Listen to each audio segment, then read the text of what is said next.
poder ver el canal de YouTube. Nada, los voy a dejar con Ricky para que él comience su ponencia. Yo me voy a quitar de aquí para que él pueda hablar. Adiós.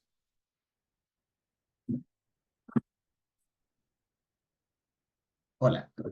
Creo que ahora tengo que quitar esto de fijado ¿Por qué? porque voy a poner las diapositivas y compartir pantalla. Veamos qué tal. Esto aquí. Vale. Me gustaría, lo más seguro es que vayan a empezar a preguntar si están viendo si se ven las diapositivas y todo esto. Aquí está completo. Compartir. Esto. Vale. Pregunta, ¿se ve la página? ¿Se ven las diapositivas?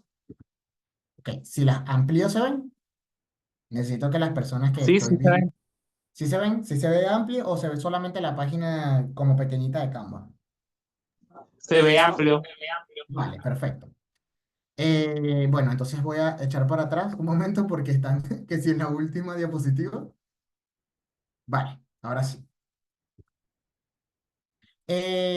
Bueno, como les mencionaba Francis, nosotros vamos a hacer como un poquito de revisión desde una perspectiva científica dentro de lo que se define o definimos nosotros como ciencia dentro de esto como conjunto de conocimiento.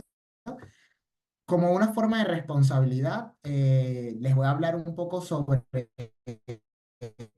el lugar desde el cual nosotros vamos a hablar este tipo de cosas, o sea, desde el lugar filosófico, epistémico y de alguna forma también técnico desde el que nosotros nos vamos a referir a todos estos procesos, específicamente como para tener...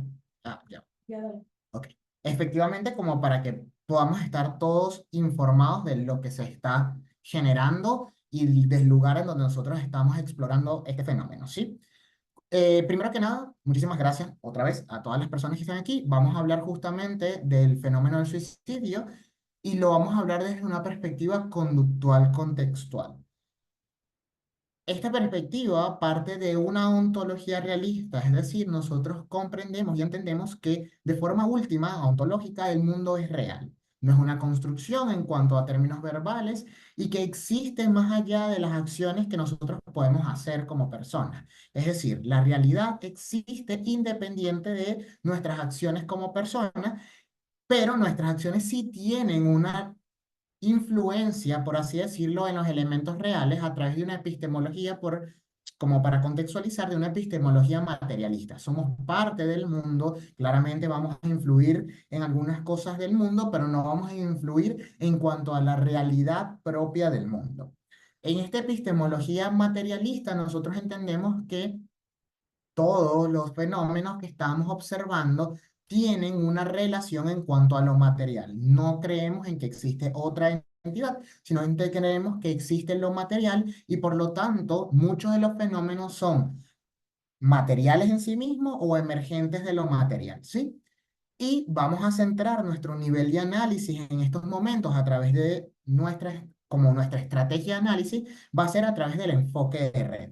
Esto es lo que sí voy a explorar un poco más para que podamos entender qué es el enfoque de red, cuáles pueden ser las implicaciones en cuanto al estudio del suicidio como fenómeno que está interconectado con otros factores y qué podemos obtener del enfoque de red como herramienta útil para comprender el fenómeno del suicidio, ¿sí?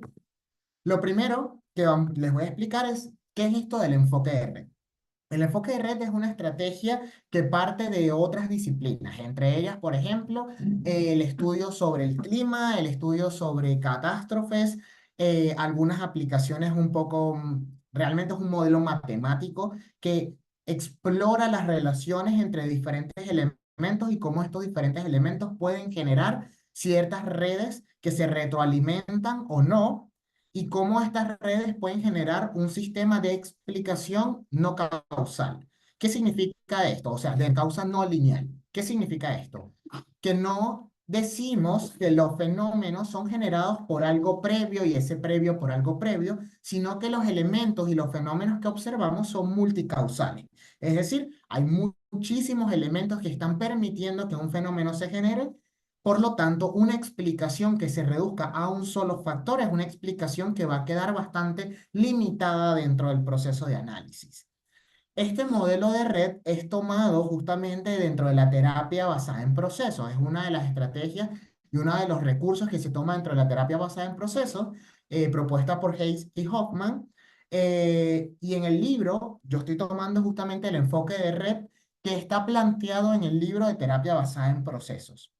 Todos estos libros y los artículos citados aquí también lo vamos a dejar en un drive que va a estar en la descripción de YouTube, en donde podrán acceder a todos los libros y los artículos para que puedan tenerlo a facilidad.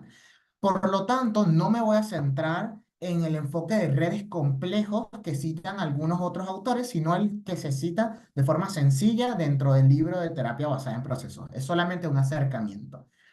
¿Qué implica esta forma de ver las cosas? Primero, que los procesos y acontecimientos de vida no se originan debido a factores latentes. ¿Qué quiere decir? Dentro de un enfoque de red, la conceptualización de cosas como trastornos mentales o problemas psicológicos no está basado en la idea de que existe algo subyacente, latente, como una enfermedad mental. Es decir, no hay una conceptualización de que las cosas son síntomas que son generados por alguna otra cosa que debemos descubrir. Por lo tanto, una comprensión de la depresión, por ejemplo, no sería en cuanto a que estas cosas que se presentan son síntomas de una enfermedad llamada depresión, sino que estas cosas en su conjunto generan de forma emergente el término depresión a nivel cultural, social. Es decir, no creemos que hay algo que está por debajo que genera estas cosas, sino que estas cosas se van generando y retroalimentando entre sí. Estos procesos se comprenden como nodos en una red y existen diferentes tipos de relaciones, ¿sí? Estos son como los principios básicos que aporta una visión de red como los problemas que se pueden presentar a nivel psicológico. Creo que entonces lo primero y los elementos importantes a tener en cuenta es no entendemos los problemas psicológicos o los trastornos mentales como una red etiológica, como lo ven como se ve desde un modelo biomédico. Es decir, no creemos que hay algo que genere una enfermedad, como en el caso de las enfermedades biológicas, en el caso que hay un virus, una bacteria, algún traumatismo que genera otros elementos, sino que en sí mismos los elementos que se presentan tienen una explicación entre ellos mismos, se retroalimentan, ¿sí? Esto es algo importante a tener en cuenta para la forma en que vamos a comprender el suicidio más adelante. Otro de los elementos, y aquí es importante, es entender un poco cómo se configuran estas redes para entender los aportes de los estudios que trajimos, para que, como un ejemplo de las oportunidades que presenta este enfoque y esta perspectiva para el estudio del suicidio. Estas redes se componen como redes simples, que es un nodo o un suceso que refuerza otro suceso. Puse aquí el ejemplo de maltrato a temprana edad, que puede reforzar el sentimiento de indefensión. Y aquí es donde vienen algunos términos que son importantes a tener en cuenta. Puede reforzar. ¿Qué significa esto? Puede permitir que se mantenga el sentimiento de indefensión, pero esto no quiere decir que en todos los casos y todas las personas el maltrato a temprana edad vaya a generar el sentimiento de indefensión. Como les decía, no es una causa lineal, no es como que una cosa siempre causa lo otro, sino que dependiendo de la historia de aprendizaje, dependiendo de la historia de vida de la persona, puede haber mayor probabilidad o menor probabilidad que esto suceda. Les voy a dar un ejemplo como para ponernos al día. Hoy estaba hablando justamente con Julio y con Ricardito, estábamos hablando y estaba como tratando de explicar esto para darle un poco como de práctica a lo que iba a hablar más adelante, hoy, ahorita. Y algo que les estaba explicando es cómo la diferencia, las diferentes historias y los diferentes sucesos pueden permitir que una red o un suceso haga impacto en una red. Y le ponía este ejemplo como para que tengamos en cuenta y así creo que como que podemos entender mucho mejor cómo funciona el enfoque de red. Les decía, imagínense que hay dos personas, ¿sí?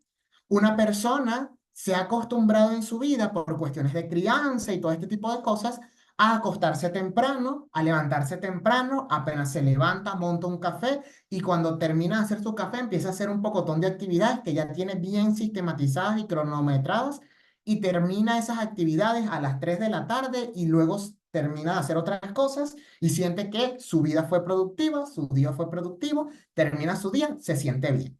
Otra persona, al contrario, esta persona, ya,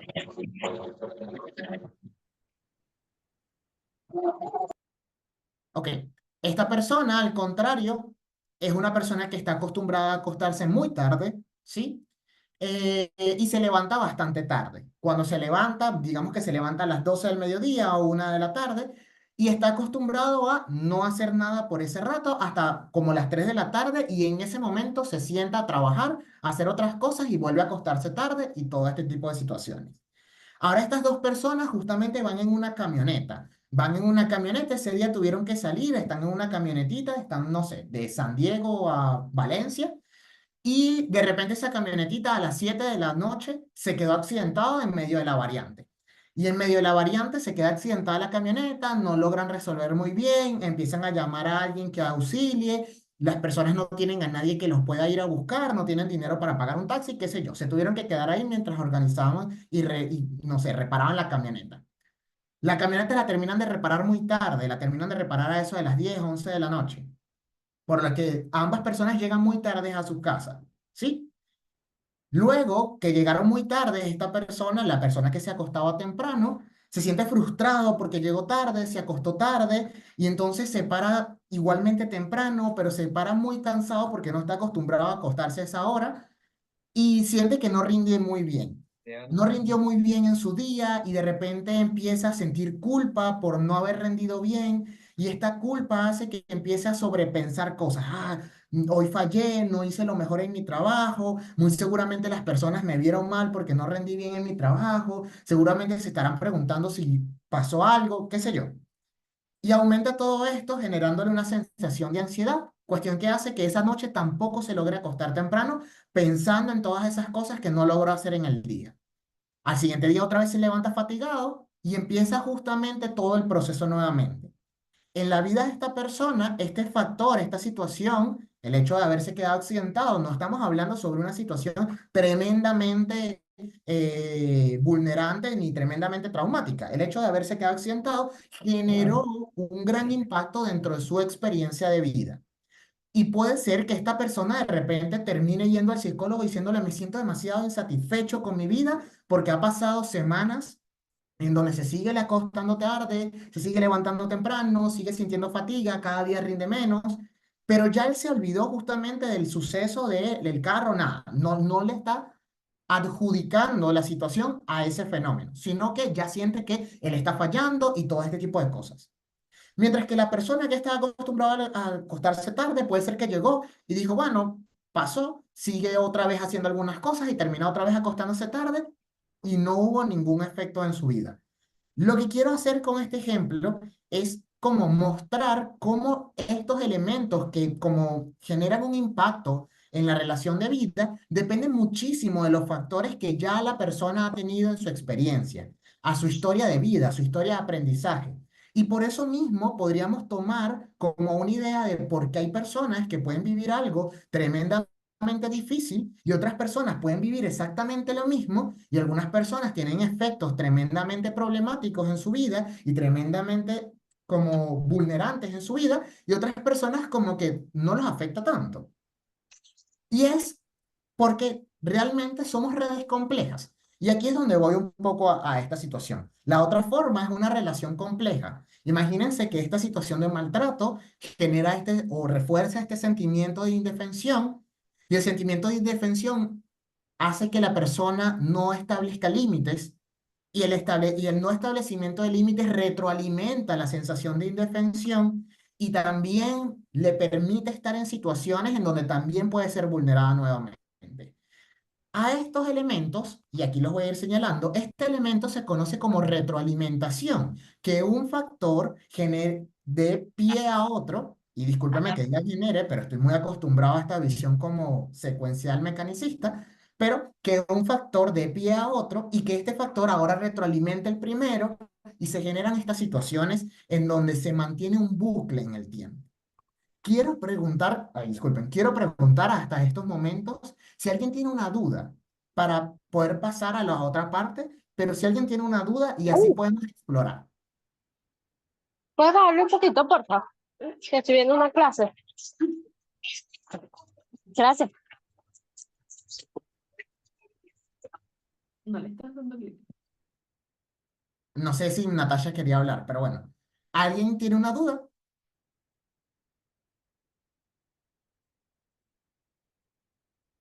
Ok. Creo que si van bien pueden dejar como el pulgar Sí, si arriba. van bien, pueden dejar como un pulgar arriba y así yo sé si estamos en la misma línea. Por los momentos no, todo claro por aquí. Perfecto. Muchísimas gracias. Muchísimas gracias. Entonces, estas redes que se van desarrollando, esta es una red sencilla. A lo que me refiero con sencilla es que tiene pocos elementos. Pero estas redes se pueden generar redes de redes. Es decir, una red que está funcionando con otra red que se retroalimenta y se vuelve una situación bastante compleja. Está bien, Natasha, tranquila. Entonces, en este sistema complejo, entendemos que cuando una persona llega a consulta por alguna problemática, esta persona presenta diferentes comportamientos y estos diferentes comportamientos pueden tener alguna relación entre sí que se retroalimente, ¿sí? Un ejemplo de eso puede ser una persona en uno de los artículos que estaba leyendo sobre el hecho de redes, del enfoque de redes, menciona que una persona que, por ejemplo, piensa en que otras personas pueden leer su mente y empieza a sentir muchísima paranoia. Pero esta persona se acaba de mudar a un lugar y no tiene contacto con personas, no conoce a muchas personas bien, por lo tanto le da pena preguntar y termina yéndose con esa idea. Y sigue esa idea y se sigue preguntando y entonces empieza a dejar de asistir a lugares en donde hayan personas, empieza a sentir muchísima ansiedad cada vez que va y esto alimenta y refuerza la idea de que puede ser que estén leyendo su mente, le da miedo y pena preguntar. Ok, ¿cómo un factor se mantiene en el tiempo? Aquí estamos como explorando un poco esto. Entonces, este factor le da miedo preguntar, por lo tanto no se expone a la situación de preguntar, nunca contrasta esta realidad y así empieza esta situación. Cada vez que va a salir, piensa en esta situación, le da miedo, deja de salir, se empieza a encerrar cada vez más, por lo tanto se mantiene en el tiempo estos pensamientos y estas ideas. Por otro lado, en esa misma reunión, no había dicho que la persona estaba como en una reunión, en una fiesta, pero en esa misma reunión hay otra persona que piensa lo mismo y dice, ¿cómo será que las personas pueden leer mis pensamientos? Y se voltea y le dice a un amigo, oye, ¿puedes leer mis pensamientos? Y el amigo le dice, no seas tonto. Y es como, ah, bueno, está bien, y ya. Miren cómo diferentes factores pueden influir en que otras cosas sucedan. Tal vez esta persona ya tiene mucho tiempo en esa ciudad, tiene un círculo de amigos bastante conformado, está rodeado de personas que siempre les ha devuelto de forma sincera las palabras y confía en estas personas en su opinión. Mientras que la otra persona, factores externos, contextuales, hacen o permiten que estas situaciones se puedan mantener en el tiempo. El hecho de recién mudarse, no tener un círculo cercano de personas, no contar con personas en las que confíe en su opinión y todo este tipo de cosas. Entonces, estas redes que se mantienen en el tiempo, se asume que se están retroalimentando, ¿sí? Cuando llega una persona a consulta y esta persona tiene mucho tiempo en el que se presentan todos estos comportamientos, se asume que hay redes que se están retroalimentando y se puede ver de acuerdo al análisis clínico. Un análisis clínico casi básico podría permitir verlo. El hecho de que una persona, por ejemplo, llegue con alguna ideación suicida o intentos de suicidio, porque, por ejemplo, entre algunos de los factores, no es el único, entre algunos de los factores, tiene una relación problemática con su familia y con personas cercanas. Entonces, esta relación problemática no permite que comente y hable cosas que son importantes para esta persona, pero no porque el hecho de que la persona no quiera, sino que cada vez que lo va a hacer, las personas a su alrededor invalidan lo que siente y lo que vive. Y esto permite que se mantenga la situación en donde mejor no hablo nada. y el hecho de que se mantenga la situación de mejor no hablo nada no permite que se genere una tolerancia frente a la frustración y un contacto con emociones que son aversivas. Y así sucesivamente, y se va retroalimentando todo este tipo de situaciones. ¿Se entiende hasta aquí? Ya estamos entrando un poco en la conceptualización del suicidio. ¿Vamos bien? Eli. Creo que Eli se le fue la mano. Ah, creo que era así. Ok, todo bien. Entonces, seguimos. Ahora voy a hablarles sobre algunos aportes de este enfoque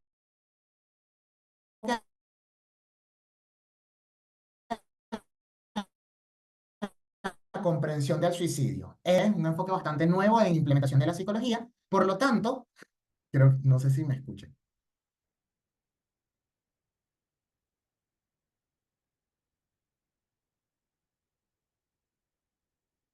Ah, ok. Cuando me refería a que hay acciones que tienen influencia, pero no en cuanto a la realidad misma, no es que no tienen influencia en la realidad, sino que no tienen influencia en ciertos niveles de la realidad, por así decirlo.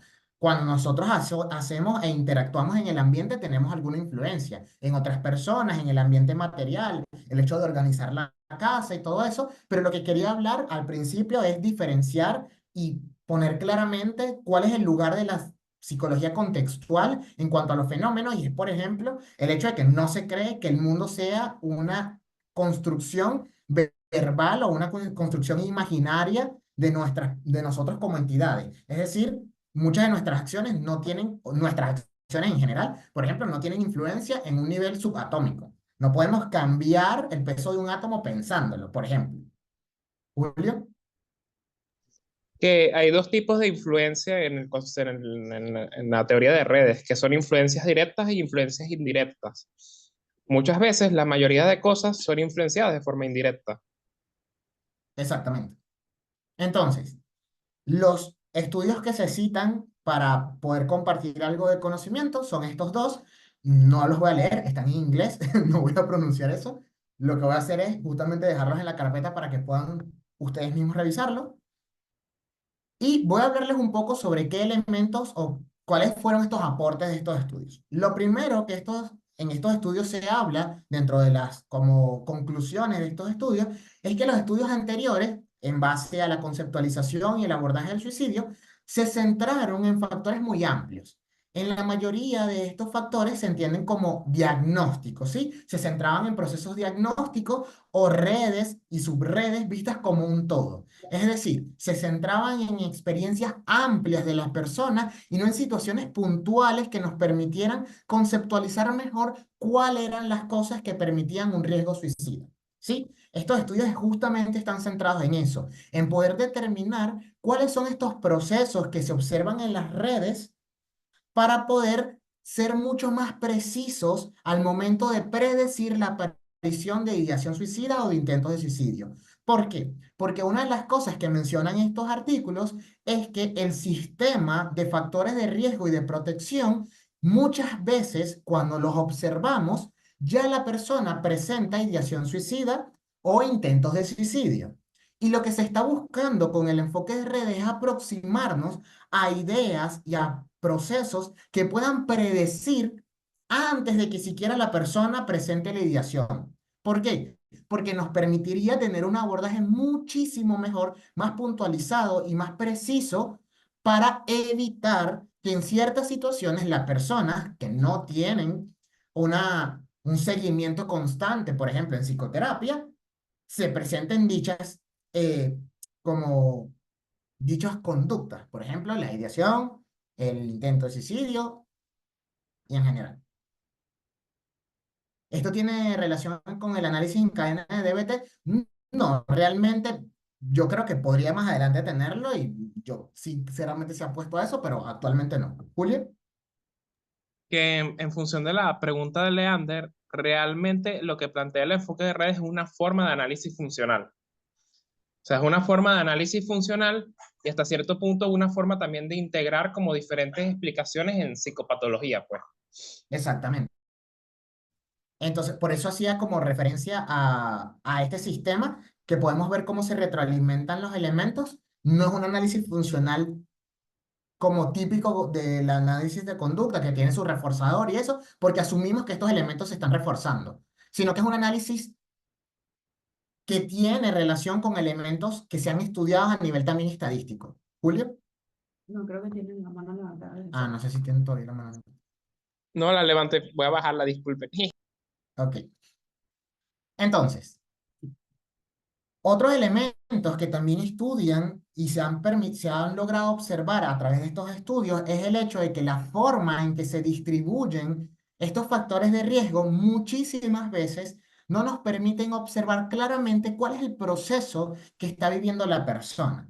¿A qué se refiere esto? No es en cuanto al factor de riesgo propiamente dicho, sino en cuanto a la relación que esa persona tiene con dichos factores de riesgo. Un ejemplo de eso y un factor de riesgo bastante común dentro de estos estudios es el hecho de una persona que tenga como poca interacción con otras personas.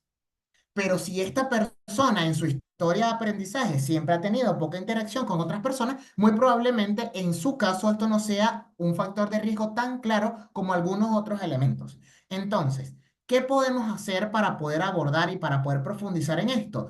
Bueno, lo que propone el análisis de redes sí, el análisis de redes es generar un amplio estudio en cuanto a cómo las personas se relacionan con algunos factores y cómo estos factores se interrelacionan en sí y cuáles de estos factores tienen mayor predisposición en aparición de comportamiento suicida en general, ideación suicida o intento de suicidio. Profe, ¿cómo podemos acercarnos si cada historia de aprendizaje es diferente? No entiendo. Bueno, aquí es donde está el punto interesante y aquí vamos justamente a uno de los elementos esenciales del análisis de conducta y de la ciencia conductual contextual, y es alejarnos de un análisis nomotético. ¿Qué significa un análisis nomotético? Un análisis nomotético son los elementos que estadísticamente se han determinado que se presentan en X diagnóstico, ¿sí? Por ejemplo, un análisis nomotético es irnos a los diagnósticos como DCM o SIE. Es, ¿la persona coincide con estos elementos? Sí. Ah, bueno, entonces tiene tal diagnóstico. El análisis propio de las ciencias conductuales contextuales es un análisis ideográfico, es decir, evaluamos cada experiencia de la persona como única y vemos qué relaciones tienen dentro de su propia experiencia. ¿Cómo hacemos esto? A través de procesos como el análisis funcional, a través del proceso como análisis en cadena, el del que estaba hablando Leander, y a través de procesos como enfoque de redes. Es el hecho de cada persona tiene una experiencia única que tiene una relación con su propia experiencia. Es decir, una persona cuando te cuenta algo que está viviendo, no te está contando un síntoma del DSM, te está contando algo que en su vida tiene una influencia y una función específica. ¿Sí? Entonces, la forma de abordar a cada persona desde una historia única es alejarnos de esta visión de diagnóstico en donde lo central es poder conseguir el nombre de lo que la persona está viviendo y simplemente ver las cosas como procesos o experiencias que dentro de la historia de esta persona tienen un significado y una relación. Una persona que, por ejemplo, se ha estado acostumbrada a tener muchísimas personas cerca, puede ser que tenga una experiencia más aversiva a estar solo que una persona que se ha acostumbrado a estar solo. ¿Sí? Entonces, ¿es un problema estar solo? Bueno, aquí es donde viene el gran depende. ¿Y de qué depende? De la historia de aprendizaje de cada persona. Esto significa contextualizar la experiencia y lo que relata la persona en consulta, contextualizarlo con su propia historia de vida y no con un manual diagnóstico, sino oye, esto que estás viviendo es algo común en tu vida, algo nuevo, es algo que, por ejemplo, te preocupa. ¿Por qué te preocupa?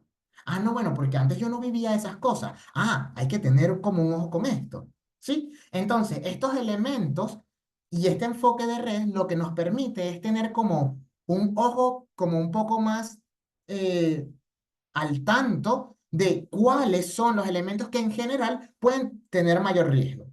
Entre estos y los factores claves que estos estudios proponen, Entre los factores claves que estos estudios proponen, justamente dice, los factores clave identificados influyen en sentirse como una carga y sentir un bajo nivel de sentido de pertenencia. Aquí me equivoqué al momento de colocar. Los hallazgos sugieren que no todos los factores de riesgo son igualmente importantes. Algunos tienen conexiones más fuertes con los pensamientos suicidas. ¿Qué significa esto? Bueno, que no todas las formas en que se conceptualizan los problemas o los elementos que ya se entendían como factores de riesgo, no todos los factores de riesgo se presentan de igual forma en todas las personas. Pero en estos estudios se observó que justamente el hecho de sentirse como una carga y sentir un bajo nivel de pertenencia son factores que tenían una alta relación con la ideación suicida y el intento de suicidio. El estudio además encontró que estos factores claves son predictivos de pensamiento suicida en categorías más amplias y los resultados mostrados de algunos factores son más relevantes para los pensamientos pasivos que para los pensamientos activos. ¿Qué es un pensamiento pasivo y un pensamiento activo? Un pensamiento pasivo de ideación suicida es, ojalá me muriera, ay, me quiero morir. Mientras que un pensamiento activo ya es, me quiero matar, ¿sí? Entonces, por eso estas diferencias. Otros aportes que se obtuvieron fue, por ejemplo, la creencia de que los demás serían más felices sin mí estaba vinculada a los pensamientos pasivos, pero no a los activos. Una persona, en estos estudios, las personas que mayormente hacían referencia a que las otras personas serían mejor o más felices sin mí, eran personas que mayormente presentaban estos pensamientos como, ojalá me muriera. El análisis destacó que algunos factores clave impulsan la relación, ya que estoy aquí como tratando de leer, sí, mira, impulsan la relación entre las necesidades interpersonales y los pensamientos suicidas. Y esto sugiere que centrarse en factores específicos podría mejorar las evaluaciones e intervención en el riesgo suicida. En estos casos, básicamente, debemos entender que la realidad vivencial de cada persona es subjetiva y que los sucesos no tienen el mismo impacto en todo el mundo. Exactamente, Fabiana. Es exactamente así. Es el hecho de la realidad depende de la historia de aprendizaje de cada persona. Hemos aprendido a relacionarnos con las cosas de forma diferente. Por lo tanto, los sucesos que en general pasan en la vida pueden afectarnos de una forma diferente. ¿Sí? Por último, y aquí como que creo que este es el último aporte, sí.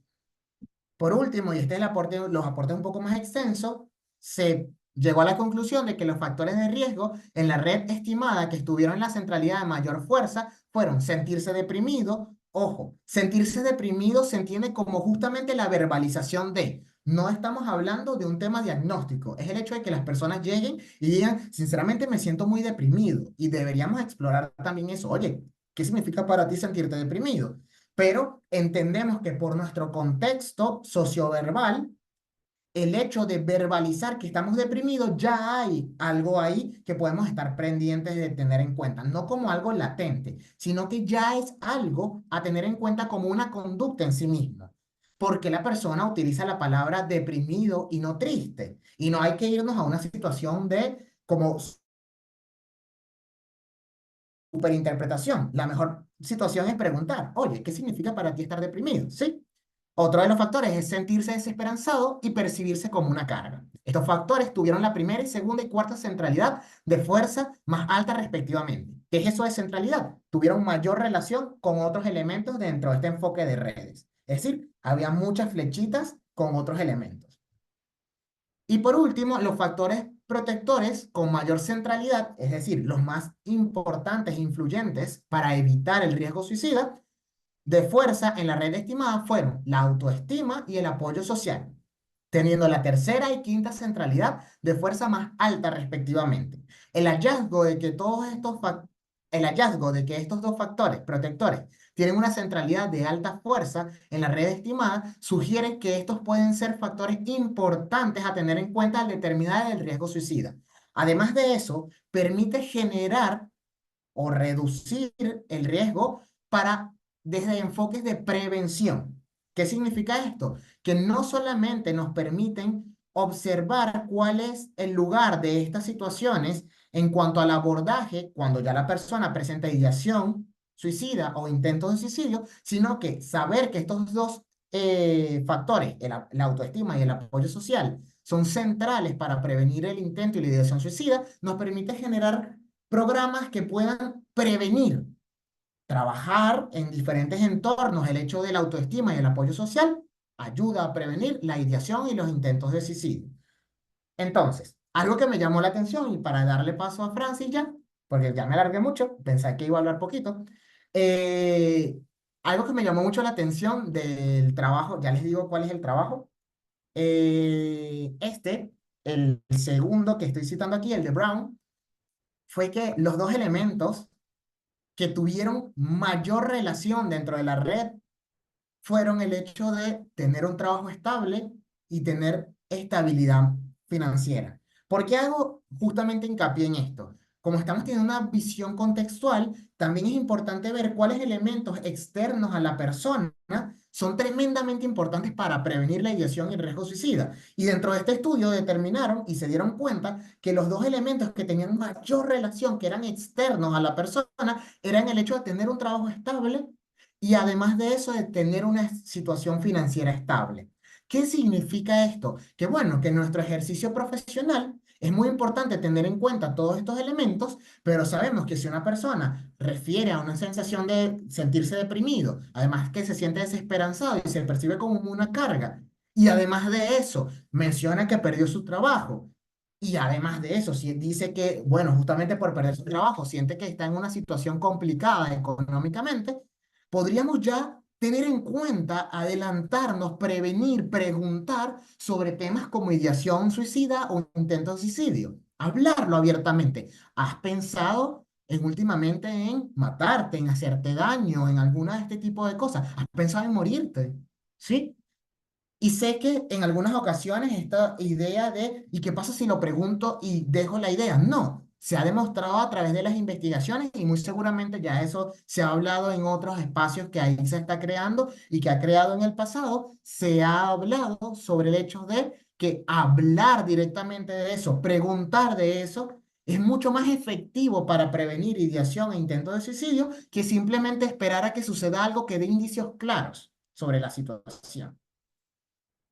Termino mi parte, pero hasta estos momentos quisiera saber, ¿alguien tiene una duda de lo que estoy mencionando? Lo que viene ahora y lo que va a explicar Francis es cómo estos elementos se han abordado desde la terapia de aceptación y compromiso, ¿sí? Entonces, hasta los momentos de lo que yo estoy hablando, ¿hay alguna duda?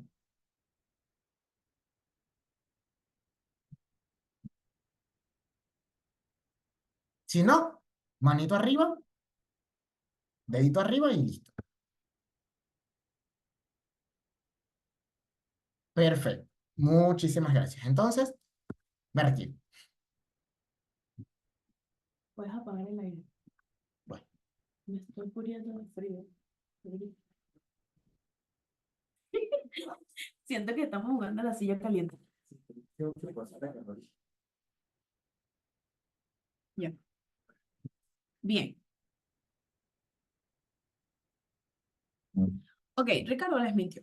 Porque yo no voy a hablar específicamente de la terapia de aceptación y compromiso.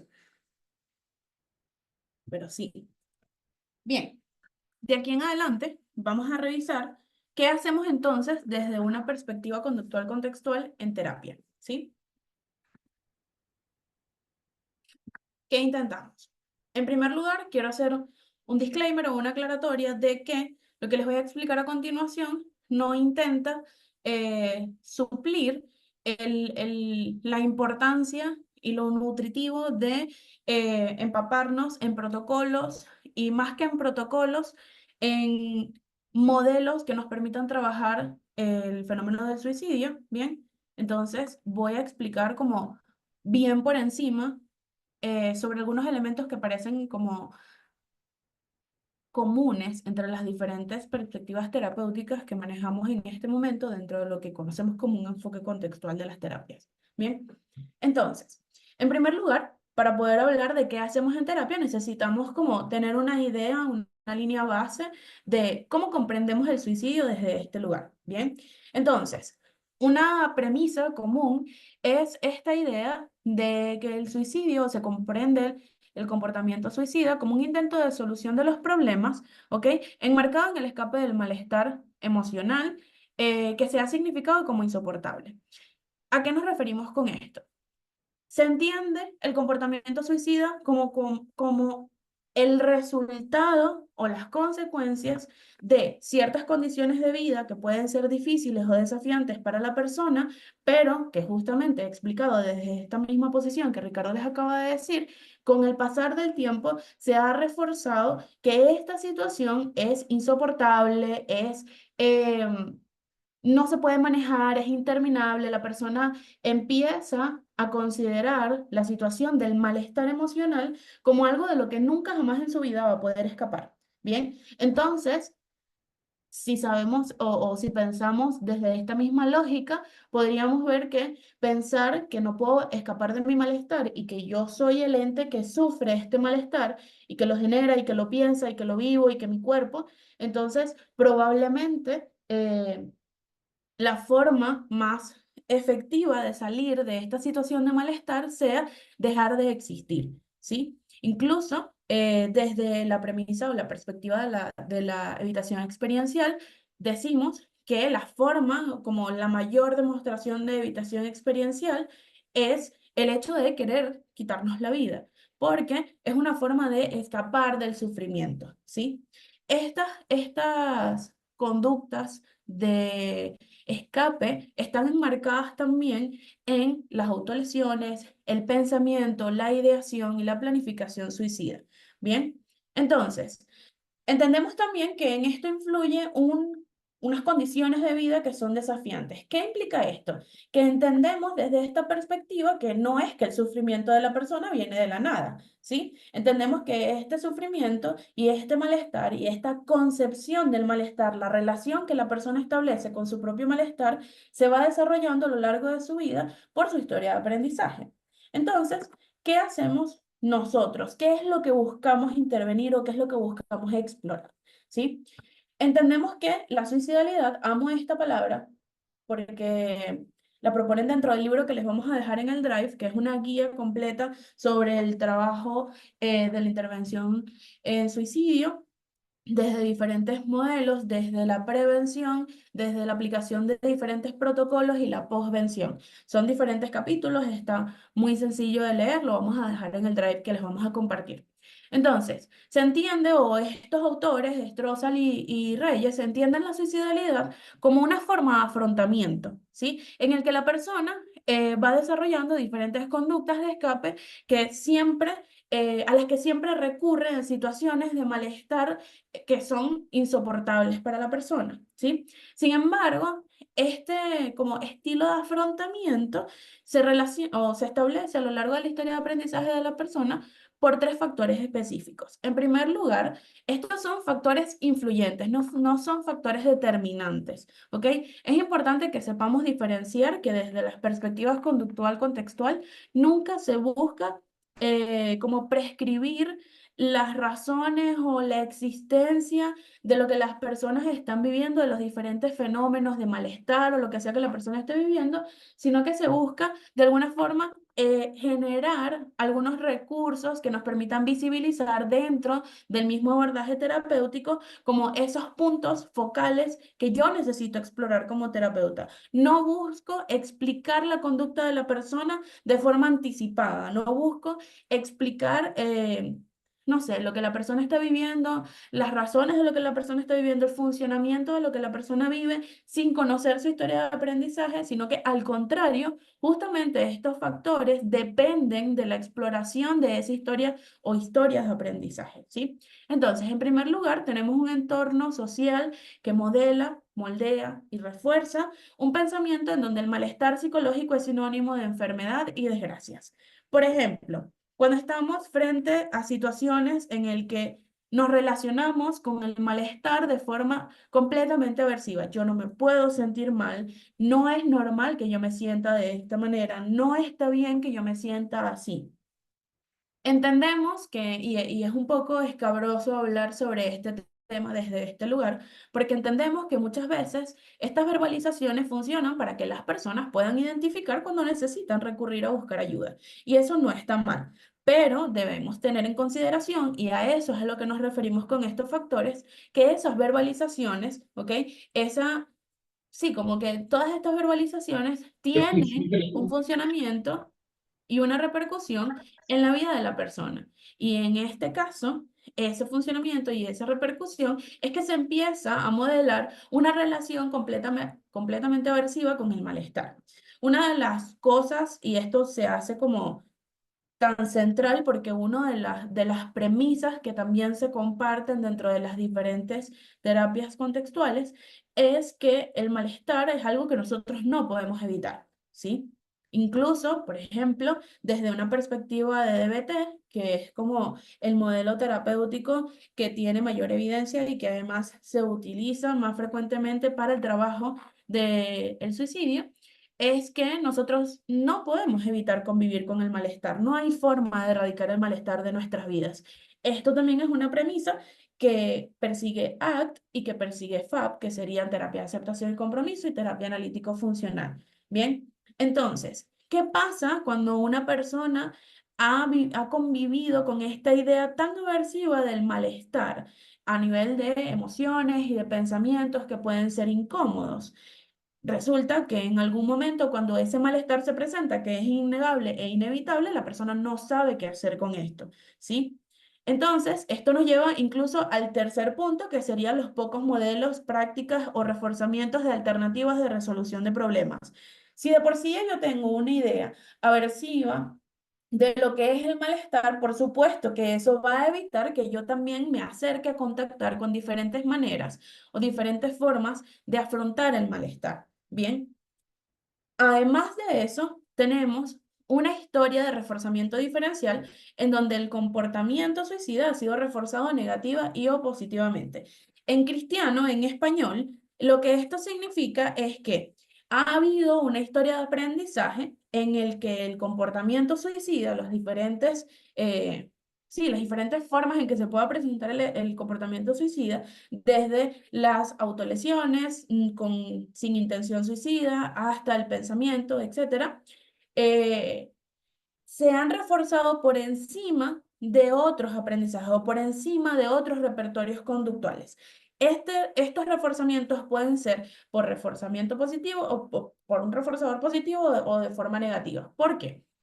Cuando algo es reforzado de forma negativa, es porque me evita el contacto con el malestar, ¿sí? Cuando algo es reforzado de forma positiva, es porque agrega algo a esto. ¿Qué es lo que buscamos mostrar con esto? Que las personas no están manipulando, ¿sí? Pero que el hecho de que una persona reciba, por ejemplo, atención en el momento en el que sucede un intento de suicidio, sí refuerza o hace que este comportamiento sea más probable que se repita en otro momento.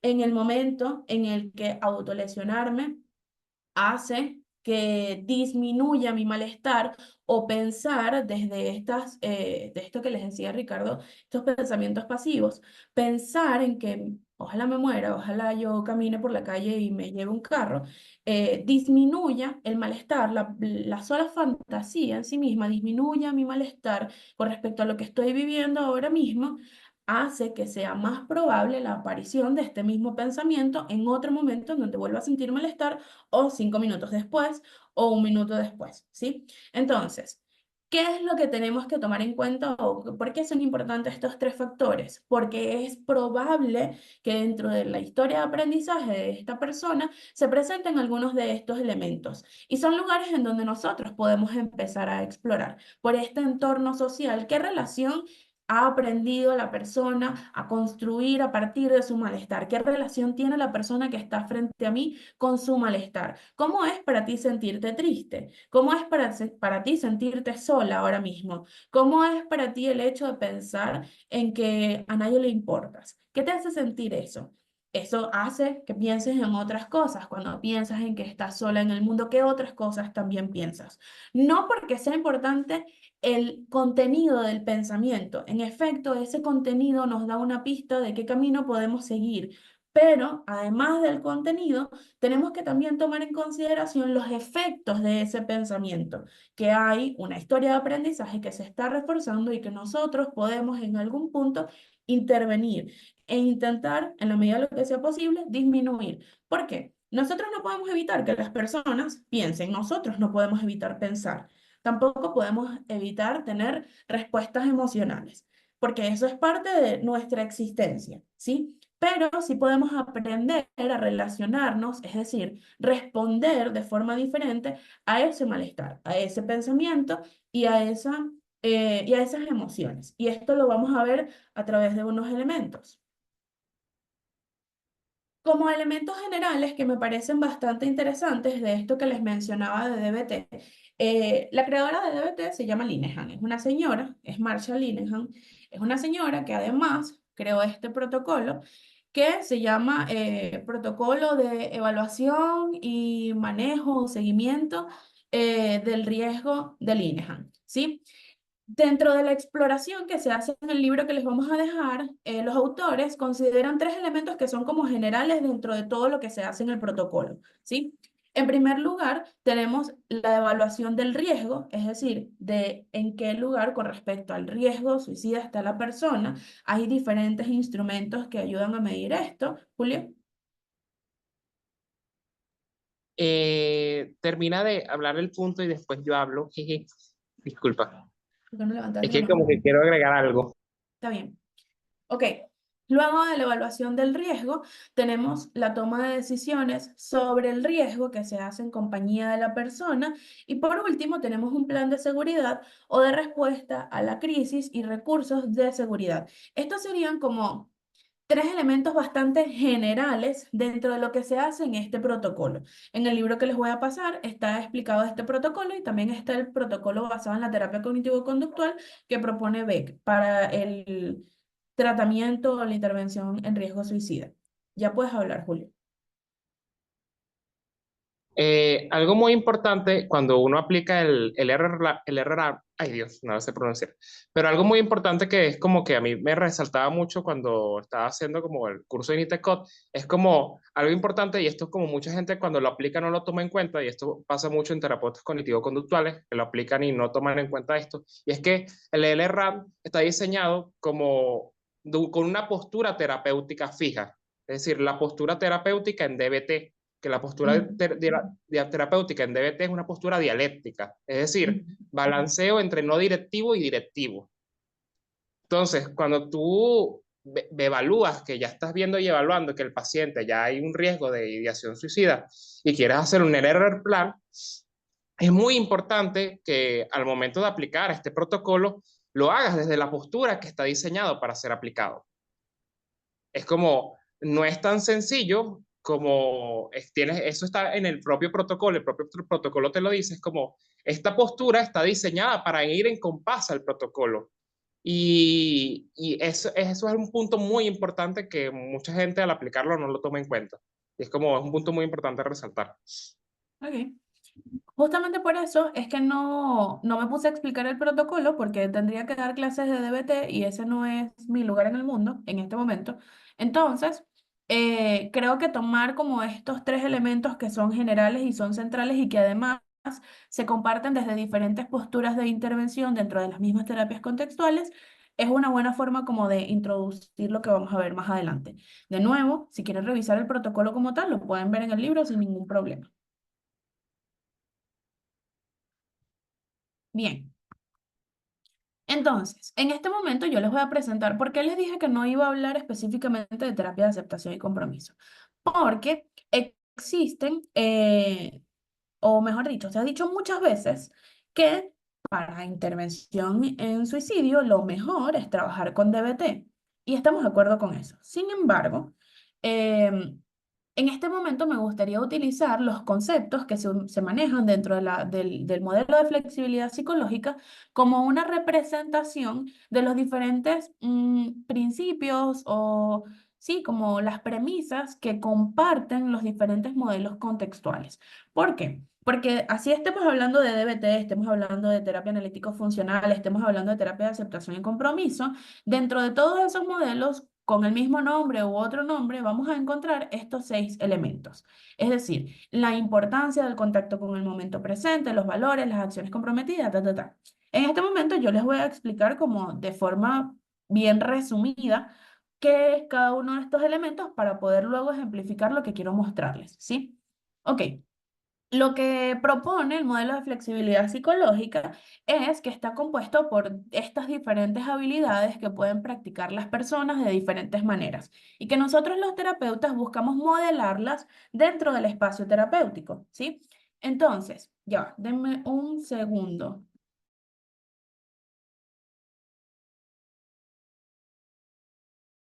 Bien. Entonces, nosotros buscamos modelar estos elementos dentro del espacio terapéutico.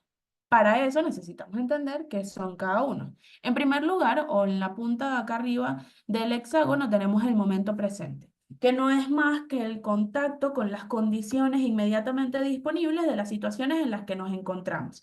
No es lo mismo que yo esté respondiendo, por ejemplo, a mis pensamientos, a que yo esté respondiendo a lo que está sucediendo en mi entorno. Yo puedo pensar que las personas están hablando de mí y que me están leyendo la mente y que saben cuáles son mis pensamientos, pero no hay ningún indicio de eso a mi alrededor.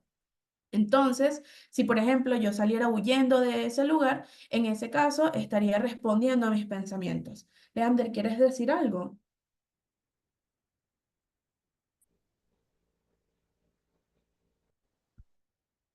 Asumiré que no. Nice. Entonces, luego del momento presente tenemos los valores, que serían como cualidades que nosotros escogemos de cómo queremos ser y actuar. En el ser tenemos esta idea de la conceptualización del yo, de la persona que soy, y del actuar, de cómo manifiesto eso en acciones que sean visibles para las personas, también para mi entorno. Luego tenemos las acciones comprometidas, que son las formas concretas, las acciones, estas manifestaciones de cómo llevo a cabo mis valores. Tenemos el yo como contexto, que no es más que esta conceptualización del yo, en el que nosotros no somos una entidad rígida e inamovible, que no cambia jamás en el mundo, sino que al contrario somos un acto en contexto. Me gusta mucho esa forma de explicarlo, en el sentido de que nosotros somos en función de cómo respondemos en las diferentes situaciones que vivimos a lo largo de nuestra vida. Luego tenemos la defusión, que sería la capacidad de distanciarnos de nuestros pensamientos y no responder en función de ellos, y además la aceptación. Cuando hablamos de aceptación, no hablamos de aceptar las situaciones, por ejemplo, las situaciones precarias en las que podemos estar viviendo o las situaciones de violencia que nos han llevado a sentirnos miserables. No hablamos de la situación externa, hablamos de las experiencias internas o privadas que la persona puede experimentar. Creo que alguien tiene su micrófono abierto y se le está devolviendo el audio.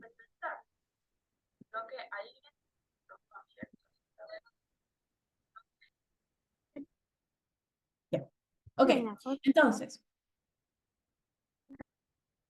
cuando hablamos de la aceptación, hablamos de estas situaciones como estas experiencias privadas, como las emociones y los pensamientos, ¿sí? No entendí la difusión. Ok, la difusión es cuando nosotros podemos distanciarnos de nuestros pensamientos y saber que nuestros pensamientos no describen la realidad. Como esto que les decía, por ejemplo, está muy relacionado con lo del momento presente. Lo que está sucediendo en mi momento presente es un poco lo que está sucediendo a mi alrededor. También son, obviamente, mis experiencias privadas, pero esas experiencias privadas no describen el mundo como realmente funciona, ¿sí? Entonces, la difusión es la capacidad de poder generar distancia entre mi pensamiento desde esta premisa de que mi pensamiento no determina la realidad, ni determina quién soy yo, no determina, por ejemplo, lo que puedan estar pensando las otras personas de mí, sino que es solamente un pensamiento, ¿bien? Es solamente una respuesta verbal a lo que está sucediendo en mi entorno y no necesariamente una descripción completa y apegada de lo que sucede en la realidad. ¿Me explico mejor con eso? ¿O sea, entiendo un poco mejor?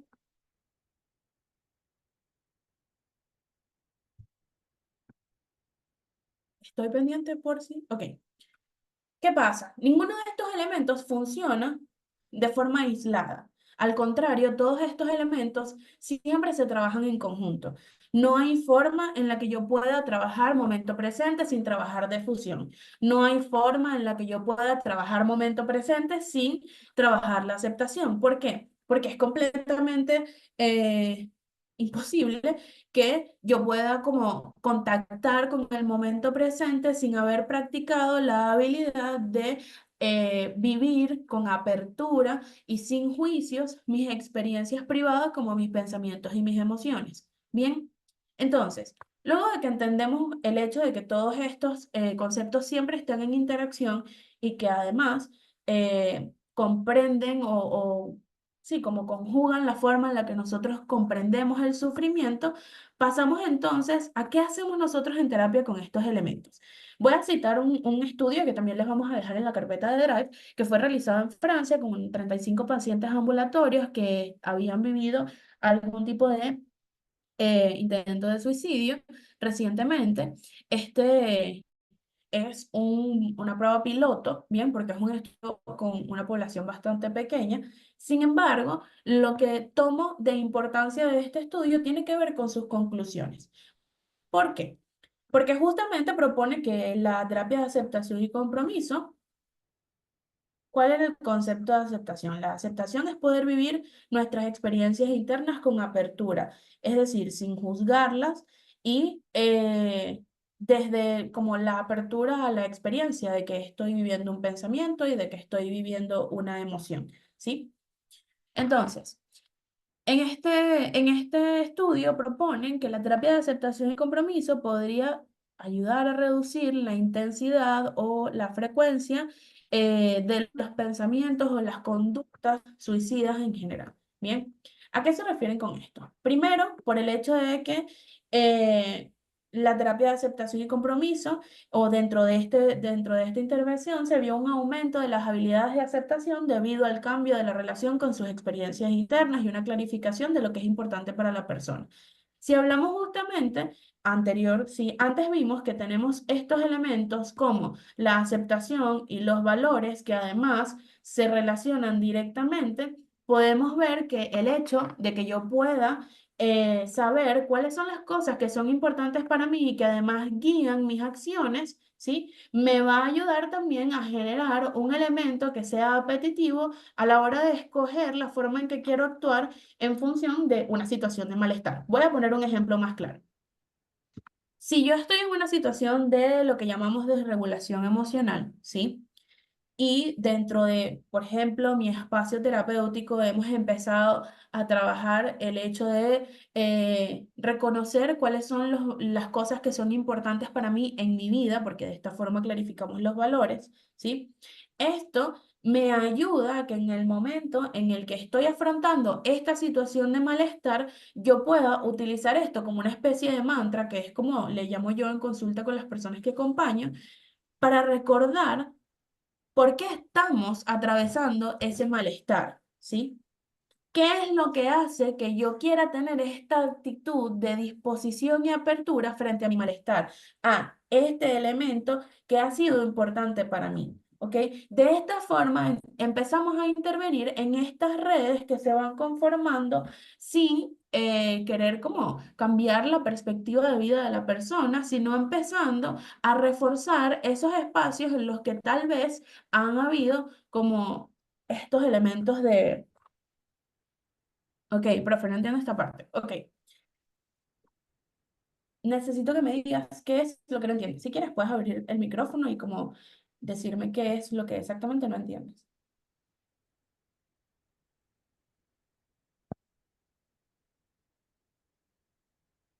Creo que lo que me estoy refiriendo, ¿sí? Voy a tratar como de mostrarlo de una forma diferente.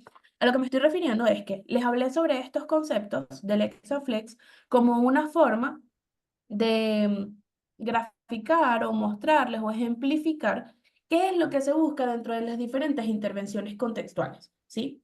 No es que solamente ACT funciona para esto, sino que los diferentes modelos de terapias contextuales trabajan desde estas mismas premisas.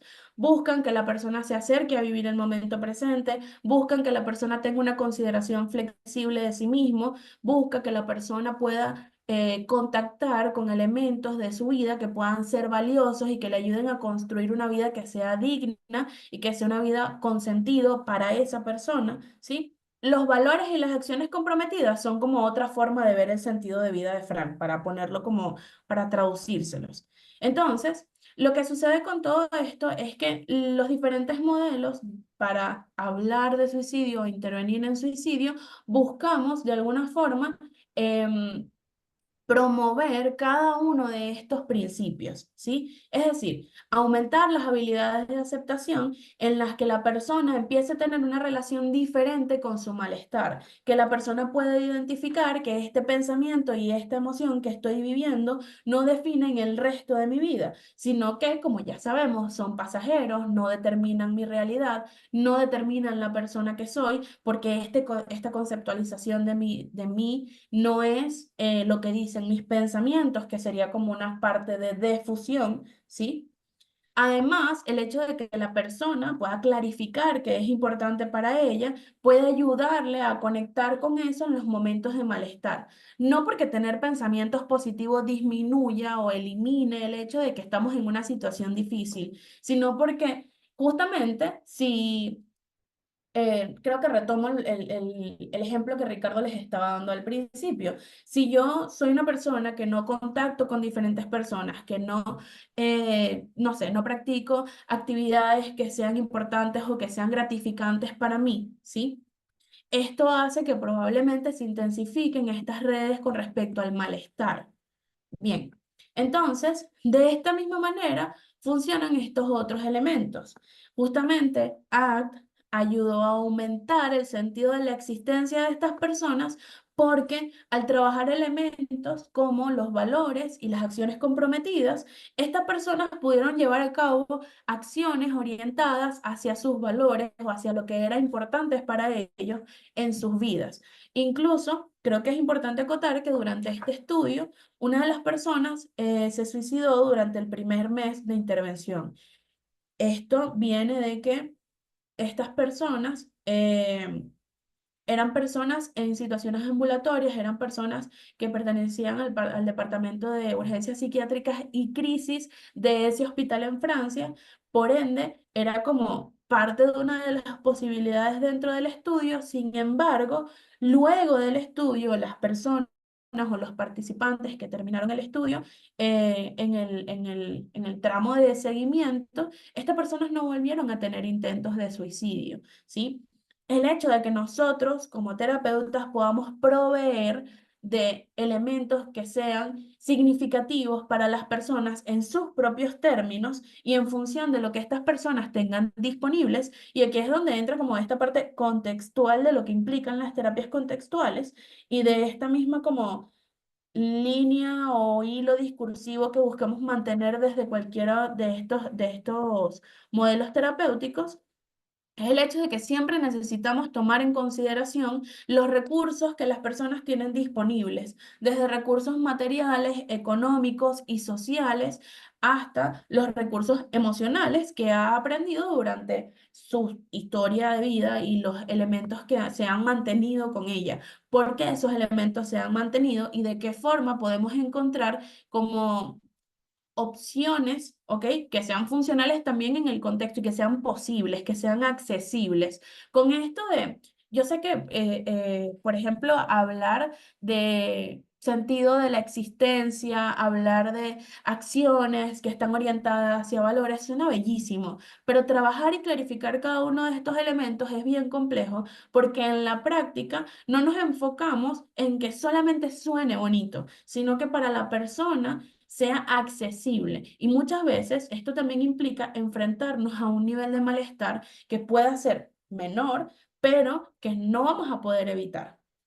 Cuando hablo de enfrentarnos a niveles de malestar, me refiero al hecho de que nosotros también nos enfrentamos a situaciones en la vida cotidiana que, aunque sabemos que van a generar un buen resultado, igualmente generan un malestar. Por ejemplo, tener una conversación incómoda, ¿sí? Entonces, a pesar de que todo esto suene como bien trascendental, bien, sí, como bien elevado, en realidad todas estas como intervenciones se hacen a través de, digamos que, soluciones, no me gusta tanto utilizar la palabra soluciones, creo que serían más como propuestas, ¿ok?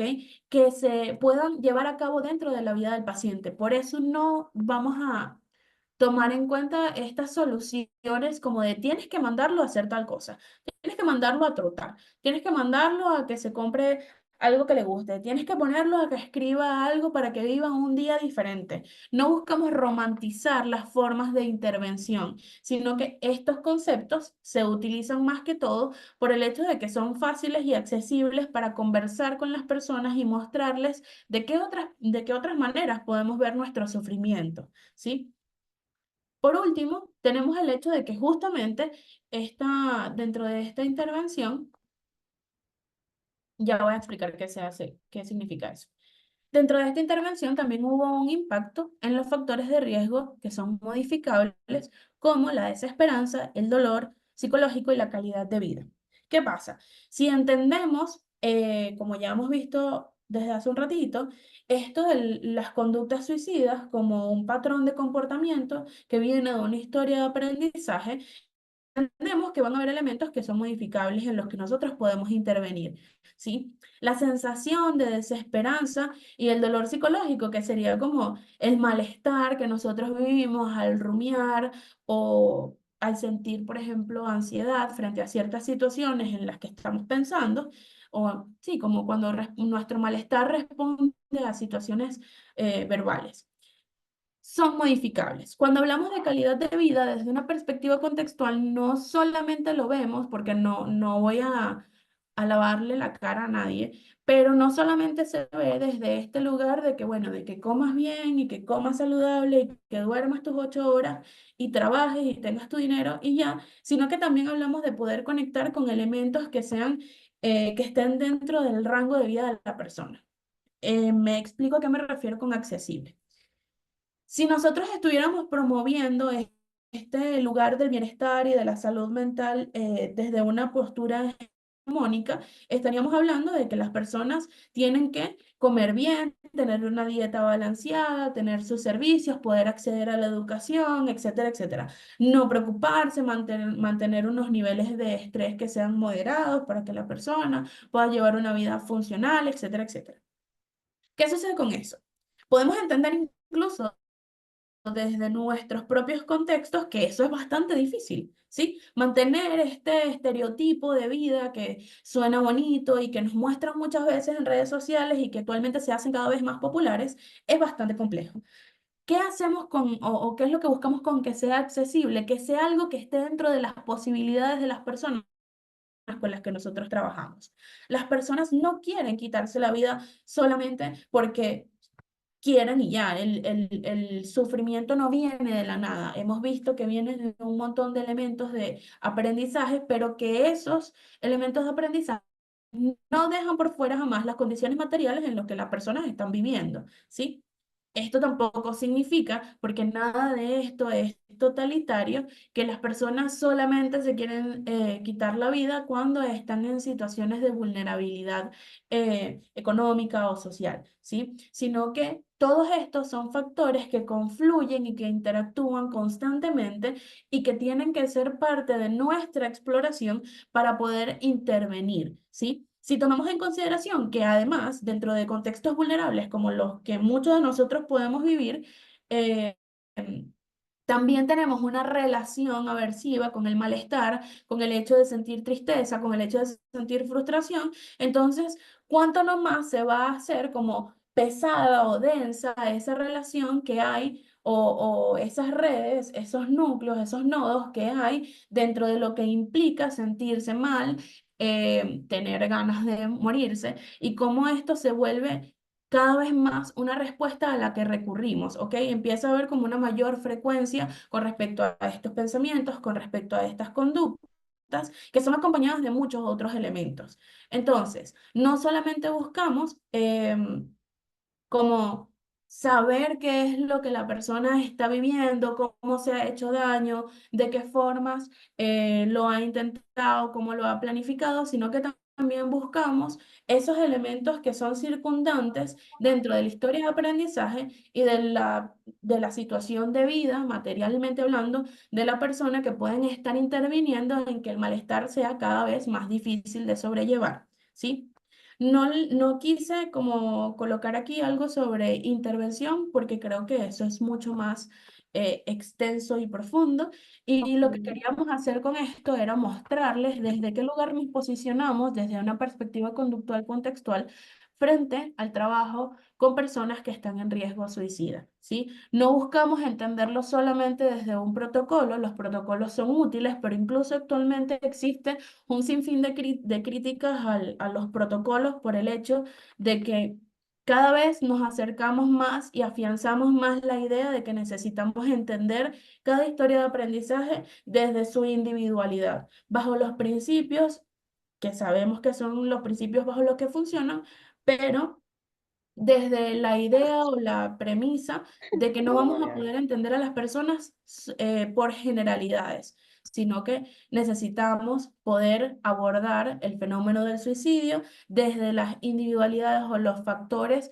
completamente diferentes que viven cada una de las personas, ¿sí? Pues nada, por último queremos darle las gracias por estar en este espacio, por darle vida a este espacio, que creo que es una frase que queda muy bien el día de hoy. Y algo que no dije al principio, cuando abrí la sala, porque honestamente estaba toda perdida, es que queremos también agradecer a la organización Vidas Amarillas por acompañarnos en este espacio. Ya tenemos no sé cuánto tiempo desde que Ética existe. Nosotros hemos trabajado en conjunto con AIXA, que es la directora de ese espacio, y estamos realmente orgullosos y satisfechos de poder ser parte de esto. Gracias a ustedes por también estar aquí. Y pues nada, en este momento voy a pausar la grabación, pero vamos a conversar un poquito para las personas que tengan alguna pregunta. Ya va. Voy a pausar aquí y voy a dejar de grabar. Bien, no sé cómo dejar de grabar.